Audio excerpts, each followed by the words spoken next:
How to use Tun2Tap on Android. Navigate to the dashboard and select your preferred plan. Once you have chosen the plan, adjust your country settings and click Update Changes. Next, decide between rotating and sticky proxies and copy a proxy session.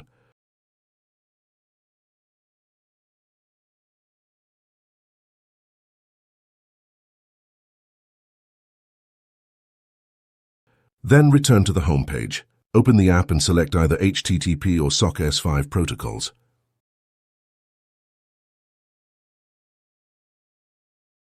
Paste the host and port information and enable user and password authentication. Enter your user and password details, ensure the UDP option is turned off, and then connect to the proxy.